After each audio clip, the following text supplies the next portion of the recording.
இந்த ப்ளூடூத்தை பற்றி நான் பேசியே ஆகணும். ஏன்னா V4ல ஒரு மைனஸ் பாயிண்ட் இந்த ப்ளூடூத்தை தான் சொல்லுவேன். ஏன்னா ஒரு பல்ப் இருக்குது, இந்த பல்ப் ரிஃப்ளெக்ட் ஆகிறதால ஃபுல்லாக இங்கே இதாகும். அதனால தான்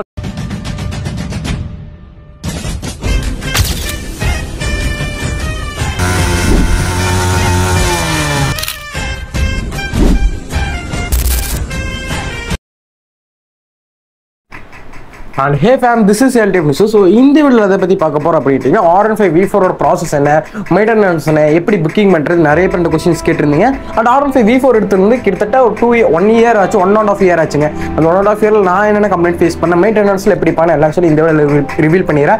அதுபடி நம்மளோட சேனல் யாரும் புதுசாக பார்த்துருக்கீங்க, மறக்காம சப்ஸ்கிரைப் பண்ணி பெல் ஐக்கன் தட்டி ஆல் ட்ராஸ் பண்ணி விட்டுருங்க. நம்ம சேனல் வீடியோ வந்துருங்க. அப்படி இல்லாத பட்சத்துக்கு ஈவினிங் 5 மணிக்கு நம்ம சேனல் வீடியோ வந்துடும். ஸோ முடிஞ்சாலும் பார்த்தீங்கன்னா ஒரு நாள் விட்டு ஒரு நாள் வீடியோ கரெக்டாக கொடுக்க ஆரம்பிச்சிடுறாங்க.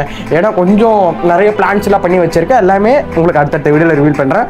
அதே மாதிரி இந்த V4 வேல்யூ ஃபார்ம் பண்ணி நான் என்ன பேசிக்காக ஃபேஸ் பண்ணேன், இன்சூரன்ஸ் என்ன, இன்சூரன்ஸ் ப்ராசஸ் என்ன, எல்லாமே இந்த வீடியோவில் டீட்டெயிலாக ரிவீல் பண்ணிடுறேன்.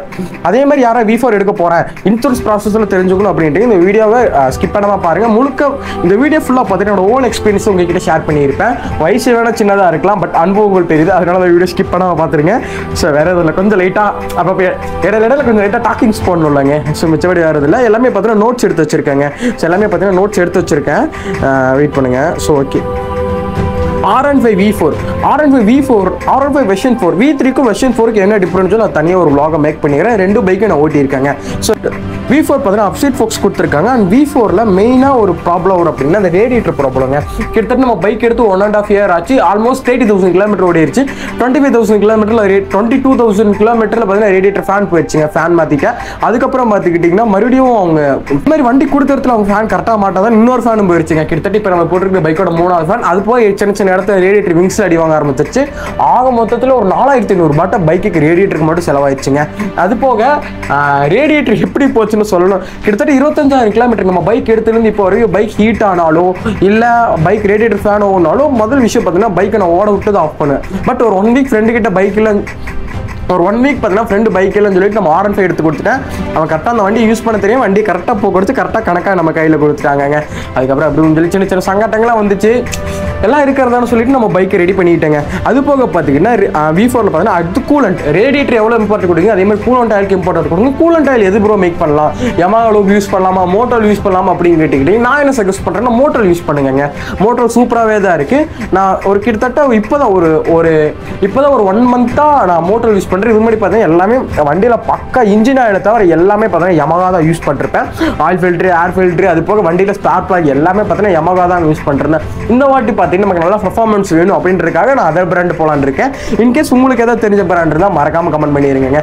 மேலே உங்களுக்கு ஒரு சவுண்டு கேட்டுட்டு இருக்கும், வேற எந்த சவுண்டுமே இல்லை. எங்கள் வீட்டில் ஃபேன் ஓடிட்டு இருக்குங்க, அதுக்கு வந்து கிரிட்டு சவுண்டு கேட்டுட்டு இருக்கு. வச்சபடி வருதுங்களா கூலண்ட்டுங்க. அடுத்தது கூலண்ட் ஆயிலை பொறுத்தளவு ஸ்டார்டிங்காக சொல்கிற மாதிரி நிறைய பேர் நினச்சிருங்கன்னா இந்த லாரி டாடா ஏசிக்கில் இப்போ டாடா ஏசி இப்போ வந்து தான் தெரில, நான் வந்துட்டு தெரிஞ்ச வண்டியெலாம் இருக்குங்க. அந்த கூலண்ட்டுக்குலாம் பார்த்தீங்கன்னா தண்ணி மிக்ஸ் பண்ணி ஊற்றுவாங்க, அப்போல்லாம் டிஸ்டில் வாட்டர் மிக்ஸ் பண்ணி ஊற்றுவாங்க. இது ரெண்டுமே நீங்கள் ஆரன் பைக்குக்கு எதுவுமே ஊற்றக்கூடாது, ராவா நீங்கள் அப்படியே எடுத்து ஊற்றணுங்க. அதே மாதிரி நான் ரீசெண்டாக சர்வீஸ் எடுத்த தண்ணியில் மிக்ஸ் பண்ணி ஊற்றுனாங்க. அதுக்கப்புறம் ஒரு கடையில் கேட்காம தம்பி இதுக்கெல்லாம் நம்ம தண்ணி யூஸ் பண்ணக்கூடாது, ஆல்ரெடி அதே லிக்விட் ஃபார்மில் தான் இருக்குது, அது வந்துட்டு நல்லா டார்க்னஸாக இருந்தால் நீ தண்ணி மிக்ஸ் பண்ணிக்கலாம் அப்படின்னு சொன்னாங்க. ஸோ அதுலேருந்து பார்த்தீங்கன்னா கூலண்ட் நல்லா ராவாவே இது பண்ண ஆரம்பிச்சிட்டாங்க. அடுத்தது பார்த்துக்கிட்டிங்கன்னா ப்ளூடூத்துங்க. இந்த ப்ளூடூத்தை பற்றி நான் பேசியே ஆகணும். ஏன்னா V4ல ஒரு மைனஸ் பாயிண்ட் இந்த ப்ளூடூத்தை தான் சொல்லுவேன். ஏன்னா பைக்கோட அந்த ப்ளூடூத்தில் இருக்க பெரிய ப்ராப்ளம்னா பேட்டரி ஆட்டோமேட்டிக்காக டவுன் ஆயிரும். ஓகே ப்ரோ, ப்ளூடூத்னு என்ன நீங்கள் சொல்லவே இல்லை அப்படின்னு கேட்டிங்கன்னா ப்ளூடூத் அப்படின்ட்டு வந்துட்டு ஒரு GPS மாதிரி ஃபங்க்ஷன் ஆகும். அதாவது GPS வந்துட்டு லாங்கோ இல்லை எங்கே இருந்தாலும் கரெக்டாக நம்ம ஃபோனை ட்ராக் பண்ணி முடியும். ஆனால் ப்ளூடூத் வந்துட்டு ஒரு குறிப்பிட்ட டிஸ்டன்ஸ் தான். இந்த ப்ளூடூத்தை பொறுத்தளவு Yamahaன்னு ஒரு ஆப் இருக்குங்க. ஸோ அந்த ஆப் உங்களுக்கு நான் சைடில் போடுறேன். அந்த ஆப் வச்சு நம்ம அந்த ப்ளூடூத்தை கனெக்ட் பண்ணிக்க முடியும். அந்த ப்ளூடூத்தை பொறுத்தளவு பைக் எங்கே நிற்கிது, அதுக்கப்புறம் பைக்கோட ஸ்பீடு எவ்வளவு, அதுக்கப்புறம் வந்துட்டு கால் வந்தாலோ மெசேஜ் வந்தாலும் நோட்டிஃபிகேஷன்ஸோ அந்த மாதிரிலாம் காட்டணும். சரியா ஞாபகம் இல்லை, உங்களுக்கு எனக்கு ஞாபகம் இருக்கணும், உங்கள் சைடில் நான் ஆட் பண்ணிடுறேங்க. ஓகேவா? அதே மாதிரி இந்த ப்ளூடூத் மாட்டரில் ஒரு பெரிய டிஸ்அட்வான்டேஜ் என்ன, பேட்டரி சீக்கிரம் டவுன் ஆயிரும். கிட்டத்தட்ட நீங்கள் வண்டி எடுத்துகிட்டு ஒரு 1 month 2 months கண்டினியூஸாக ஓடிட்டு ஒரு 2 days இந்த பைக் நீங்கள் ஸ்டார்ட் பண்ணாமல் விட்டுட்டிங்கன்னா பேட்டரி ஆட்டோமேட்டிக்காக டவுன் ஆயிரும். அதுக்கப்புறம் நம்ம கீர் போட்டு வழக்கம் போல் நம்ம முன்னோர்கள் சொன்ன மாதிரி கீரை போட்டு தள்ளி விட்டா வண்டி ஸ்டார்ட் ஆகி பேட்டரி ஆட்டோமேட்டிக் சார்ஜ் ஆயிரும். பட் இருக்கிறதுல ஒரு பெரிய பிரச்சனை என்னன்னா ப்ளூடூத் மாற்றுறது பெனிஃபிட்னால ஒரு 30% நான் பெனிஃபிட் தாங்க சொல்லுவேன். ஏன்னா ஒரு குறிப்பிட்ட டிஸ்டன்ஸ் வரைக்கும் நம்ம பைக்கை ட்ராக் பண்ணிக்க முடியும். பைக் எங்கே நிற்கிற வரைக்கும் ட்ராக் பண்ணிக்கலாம். பட் அதே நீங்கள் எப்பவுமே லொக்கேஷன் ஆனில் இருக்கணும். அதுக்கப்புறம் வந்து ப்ளூடூத் ஆன்ல இருந்துகிட்டே இருக்கணுங்க. அதே மாதிரி பார்த்துக்கிட்டிங்கன்னா நம்ம வச்சிருப்பாங்க டிஎஃப்டி டிஸ்பிளே. அந்த ப்ளூடூத் நீங்கள் கனெக்ட் பண்ணி டிஎஃப்டி டிஸ்பிளே ஆன் பண்ணால் ஒரு சில செகண்டில் பார்த்தீங்கன்னா டிஸ்பிளே லேக் ஆகும். லேக் ஆகிற மீன்ஸ் பார்த்துக்கிட்டிங்கன்னா எப்பயுமே பார்த்தீங்கன்னா வண்டி ஆன் பண்ணாலே வெல்கம் நியூஸும் காட்டு, இல்லைன்னா யமகான்னு காட்டிட்டு வரும். அது கட்டாமல் டேரெக்டாக வந்துடும். அதே மாதிரி பார்த்துக்கிட்டிங்கன்னா நீங்கள் ப்ளூடூத் ஆன்லேயே விட்டு நம்ம ஃபோன் அது ரெண்டுமே கனெக்டில் நீங்கள் ட்ராவல் பண்ணிட்டு இருக்கீங்க அப்படின்ற பட்சத்துக்கு ஒரு இப்போ 50 கிலோமீட்டர் ஸ்பீடில் போயிட்டு இருக்கீங்க, டப்புன்னு த்ராட்டில் பண்ணுறீங்கன்னா 50 கிலோமீட்டர் அப்படியே ஸ்டக் ஆகிடும். இது ஒன்று இந்த ப்ளூடூத் டிஸ்டர்ப் வச்சுருங்க. அது டிஎஃப்டிக்கு அதனால பார்த்தீங்கன்னா ப்ளூடூத் நான் டிஸ்கனெக்ட் பண்ணிட்டேங்க. பைக்கு ஜிபிஎஸ் போலாம் போட்டுக்கலாம். பட் இருந்தாலும் நான் ஜிபிஎஸ் பெருசாக இன்ஸ்டால் பண்ணல. ஓகேவா? அது போக அது போக பேட்டரிங்க எல்லாமே நோட்ஸ் எடுத்து வச்சிருக்கு. கரெக்டாக உங்ககிட்ட பேசிட்டு இருக்க பேட்டரி பொறுத்தளவு ப்ளூடூத் உங்களுக்கு கரெக்டாக இருந்தால் பேட்டரி லைஃப் நல்லாவே வர ஆரம்பிச்சிடும். கிட்டத்தட்ட நம்ம பைக் எடுத்த போதில் எக்ஸைட்னு ஒரு பேட்டரி கொடுத்தாங்க. அந்த பேட்டரி பார்த்துக்கிட்டு இன்ன வரைக்கும் எனக்கு நல்லா யூஸ் ஆகிட்டு தான் இருக்குது. ஒரு வாட்டி மட்டும் பேட்டரி சம்திங் சேஞ்ச் பண்ண நினைக்கிறேங்க. ஆமாம், பேட்டரி பார்த்தீங்கன்னா ஒரு வாட்டி சேஞ்ச் பண்ணேன். என்ன கம்ப்ளைண்ட் அப்படி ஆகி போச்சு பார்த்துக்கிட்டிங்கன்னா நம்ம ஃபாகெட் இன்ஸ்டால் பண்ணியிருக்கோம். அது போக பார்த்தீங்கன்னா மொபைல் ஹோல்டரு, அதுக்கப்புறம் சின்ன லைட்டிங் மாடிஃபிகேஷன்லாம் பண்ணியிருக்காங்க. டேரக்டாக நம்ம பேட்டரி தான் எடுத்திருக்கோம். அது போக ப்ளூடூத் வேறு இருக்குது. ஸோ அதனால பார்த்திங்கன்னா பேட்டரி ஆல்மோஸ்ட் டெட் ஆக ஆரம்பிச்சு. பேட்டரியோட காஸ்ட் பார்த்தீங்கன்னா 1500 கிட்ட வந்துச்சுங்க. நான் என்ன பேட்டரி சஜஸ்ட் பண்ணுறேன்னா நீங்கள் எக்ஸைடாக வாங்கி போட்டுக்கலாம், இல்லைனா அமரானோ வாங்கி போகிறோம் தான் போட்டுக்கலாம். பட் ரெண்டுமே நல்ல ஒரு பேட்டரின்னு சொல்லலாம். அது போக இண்டிகேட்டருங்க. இந்த இண்டிகேட்டரை பற்றி நான் பேசியே ஆகணும். பட் இந்த இண்டிகேட்டரு, பேட்டரி, ப்ளூடூத் மூணுமே நான் பேசியே ஆகணும்னு இருக்கேன். இண்டிகேட்டர் நல்லா தான் இருக்கு. நம்ம பைக் பார்த்தீங்கன்னா எல்இடி இண்டிகேட்டருங்க. அது எப்படி சொல்கிறேன், எல்இடியா இல்லை என்ன கணக்குன்னு சாரோ டியூப் லைட் மாதிரி இருக்கும். வெயிட் பண்ணுங்க, உங்களுக்கு இண்டிகேட்டர் எங்கேயுமே இல்லையா? இப்போ உங்களுக்கு எக்ஸாம்பிள் காட்டுறேன். இதான் நம்ம பைக்கோட இண்டிகேட்டர்னா ஜஸ்ட் வெயிட் பண்ணுங்க. இதான் நம்ம பைக்கோட இண்டிகேட்டருங்க. சரிங்களா? இங்க ஒரே ஒரு பல்ப் இருக்கு. இந்த பல்ப் ரிஃப்ளெக்ட் ஆகிறதால ஃபுல்லா இங்க இதாகும். அதனால பார்த்தீங்கன்னா நான் ஸ்டார்டிங்ல டியூக் இண்டிகேட்டர் போட்டேன். அதுக்கப்புறம் டியூக் இண்டிகேட்டருக்குள்ள பார்த்தீங்கன்னா ஃபுல்லா தண்ணி போக ஆரம்பிச்சனால நான் வண்டியோட இண்டிகேட்டர் போட ஆரம்பிச்சிட்டேங்க.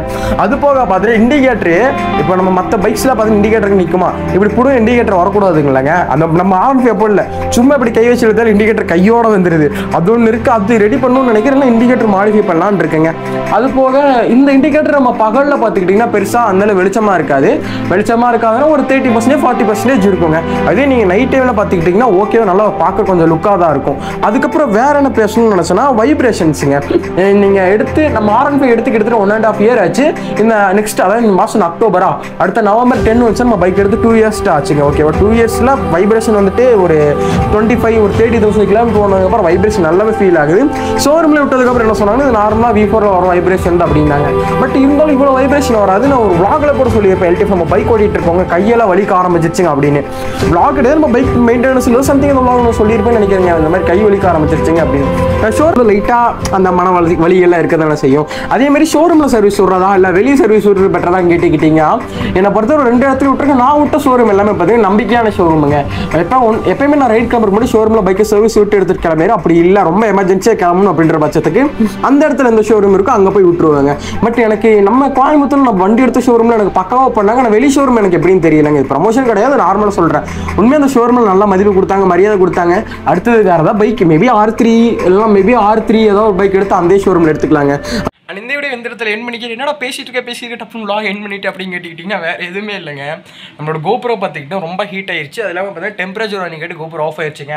அதுக்கப்புறம் GoPro ஆன் பண்ணி பார்த்தா GoPro ஆனே ஆகல. வேறு எதுவுமே இல்லை, பேட்டரி டெம்பரேச்சர் போயிடுச்சுன்னா கரெக்டாக ஆன் ஆக ஆரம்பிச்சு. மீதியில் இது பார்த்தீங்கன்னா பார்ட் 1 வீடியோவில் என்னால் எந்த அளவுக்கு கவர் பண்ண முடியுமே கவர் பண்ணிட்டேன். அண்ட் பார்ட் 2 வீடியோவில் பார்த்தீங்கன்னா உங்களுக்கு நான் டீட்டெயிலாக ரிவ்யூ பண்ண ஆரம்பிச்சேன். ஃபோனில் வீடியோ எடுக்கலாம், பட் ஃபோனில் பெருசாக கிளாரிட்டி இருக்காது ஒரு ரீசனால தான். ஓகே, இந்த மாதிரி இந்த வீடியோ இந்த இடத்துல என் பண்ணிக்கிறேன். நம்மளோட சேனல் புதுசாக பார்த்துருக்கீங்கன்னா மறக்காம சப்ஸ்கிரைப் பண்ணி பெல் ஐக்கன் ஆன் ஆப்ஷன் போட்டுருங்க.